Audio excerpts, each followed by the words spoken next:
Hello दोस्तों, मैं हूं एडवोकेट ईशान, एक्सपर्ट वकील में आपका स्वागत है। दोस्तों, आज हम बात करेंगे कि कोर्ट के फैसले को सुरक्षित रखा गया है, उसका क्या मतलब होता है। कई बार हमने ये देखा है कि जब केस लंबा चलता है, उसके बाद जब फाइनल आर्ग्यूमेंट होती है, फाइनल हियरिंग होती है, उसके बाद दोनों पक्षों की दलीलों सुनने के बाद कोर्ट ये कहती है कि फैसले को सुरक्षित रखा गया, अगली तारीख को सुनाया जाएगा। तो अगली तारीख क्यों ली जाती है, क्यों उसी दिन उसे सुनाया नहीं जाता है, और कोर्ट के ऑर्डर और कोर्ट के जजमेंट, इन दोनों में क्या फर्क है, इसके बारे में आज हम बात करेंगे। तो वीडियो को अंत तक जरूर देखिएगा ताकि आपको इंफॉर्मेशन पूरी मिल सके। और अगर आपने अभी तक हमारे चैनल को सब्सक्राइब नहीं किया है तो अभी सब्सक्राइब कर लीजिए और साथ ही में बेल आइकन भी दबा दीजिए ताकि ऐसे लीगल नॉलेज और लीगल वीडियो जैसे ही अपलोड हो आप तक नोटिफिकेशन तुरंत पहुंच सके। तो चलिए शुरू करते हैं।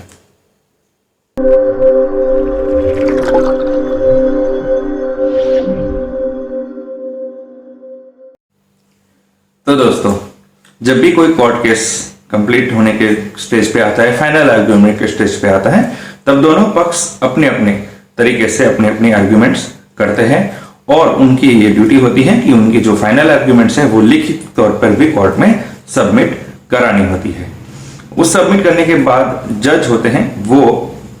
फैसले को सुरक्षित रखा गया है और अगली तारीख को सुनाया जाएगा इसलिए कहते हैं क्योंकि उन दोनों की आर्ग्यूमेंट है, जो दोनों पक्षों की आर्ग्यूमेंट है, उन्हें वो पढ़ते हैं,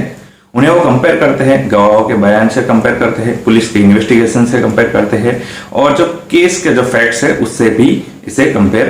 किया जाता है। इसके साथ ही दोनों पक्ष जो होते हैं वो अपने अपने तरीके से अपने अपने केस से रिलेटेड जो पुराने जो हाई कोर्ट के जो जजमेंट होते हैं या माननीय सुप्रीम कोर्ट के जो जजमेंट होते हैं वो कोर्ट करते हैं, उसे अटैच करते हैं और ये कहते हैं कि इस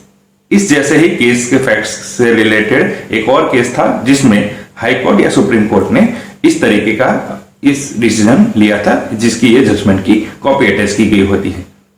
तो जनरली क्या होता है कि जो डिस्ट्रिक्ट कोर्ट होती है, जो निचली कोर्ट होती है, वो अक्सर हाई कोर्ट या सुप्रीम कोर्ट के जजमेंट के खिलाफ डिसीजन नहीं लेती है और अगर लेती भी है तब भी उन्हें बहुत ही मजबूत, उस जज को मजबूत फैक्ट्स पेश करने होते हैं कि उस जो फैसला है हाई कोर्ट और सुप्रीम कोर्ट का उसे क्यों मानना नहीं गया है। तो इसके कारण कि जब फाइनल आर्ग्यूमेंट खत्म हो जाती है तब जो जजमेंट होता है वो 2 या 3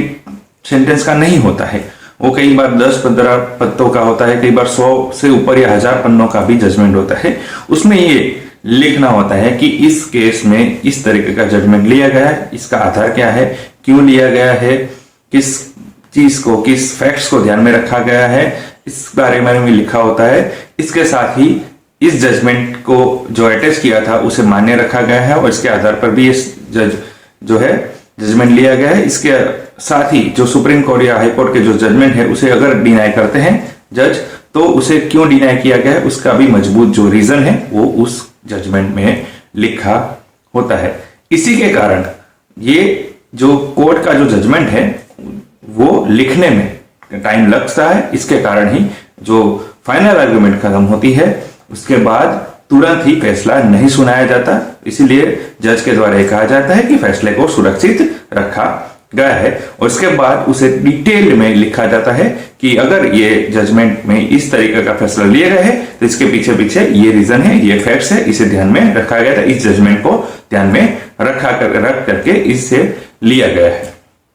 तो इसीलिए जज ये कहते हैं जब दोनों पक्षों की आर्ग्यूमेंट खत्म हो जाती है, फाइनल आर्ग्यूमेंट खत्म हो जाती है, दोनों पक्ष अपने आर्ग्यूमेंट लिखित में सबमिट कर देते हैं, उसके बाद उस फैसले को लेने में, लिखित लिखने में भी टाइम लगता है और जो कि बहुत ही डिटेल में लिखना होता है। इसके कारण फैसले को सुरक्षित रखा गया ऐसा कहा जाता है और अगली तारीख को उस फैसले को सुनाया जाता है और दोनों पक्षों को उसकी कॉपी दी जाती है।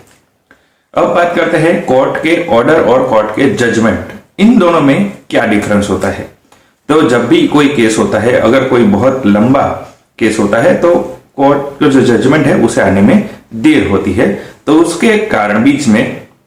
जो कोई भी जो पक्ष होता है वो अपने तरीके से एक इंटरिम ऑर्डर के लिए या फिर इंटरिम एप्लीकेशन दायर करता है कि अगर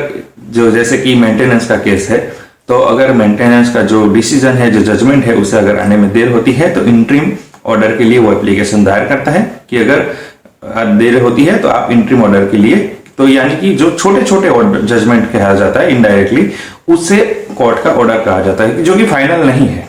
वो फाइनल नहीं होता है, लेकिन जो जजमेंट है उसे आने में टाइम लगता है। इसके कारण जो बीच में जो छोटे छोटे जो जजमेंट, छोटे छोटे जो ऑर्डर कोर्ट है वो पास करती है, उसे कोर्ट का ऑर्डर कहा जाता है। और उस केस के जो फाइनल ऑर्डर होता है उसे जजमेंट कहा जाता है। जैसे कि अगर कोई मेंटेनेंस का केस है तो उसमें जो फाइनल होगा कि हाँ इतना मेंटेनेंस दिया जाएगा, ये कहा जाएगा, ये सब सारी चीजें जो फाइनल ऑर्डर होगा उसे जजमेंट कहा जाता है। और जो बीच बीच में ड्यूरिंग केस चलने के टाइम पर अगर जब जजमेंट या ऑर्डर जो लिखा जाता है शॉर्ट पीरियड ऑफ टाइम के लिए, उसे कोर्ट का ऑर्डर कहा जाता है। तो दोस्तों कैसी लगी इंफॉर्मेशन जरूर बताएगा। दोस्तों अगर आपको ये वीडियो अच्छा लगा है तो इसे लाइक कीजिए, शेयर कीजिए। कोई भी सवाल हो तो आप कमेंट कर सकते हैं, या फिर हमारे नंबर पर कॉल कर सकते हैं, या फिर आप व्हाट्सएप भी कर सकते हैं। दोस्तों अगर आपने अभी तक हमारे चैनल को सब्सक्राइब नहीं किया है तो अभी सब्सक्राइब कर लीजिए और साथ ही में बेल आइकन भी दबा दीजिए, ताकि ऐसे लीगल नॉलेज और लीगल वीडियो जैसे अपलोड हो आप तक नोटिफिकेशन तुरंत पहुंच सके। इसके साथ ही आप हमें हमारे social media platform Facebook, Twitter, Instagram पर भी फॉलो कर सकते हैं। और इस वीडियो को पूरा देखने के लिए धन्यवाद।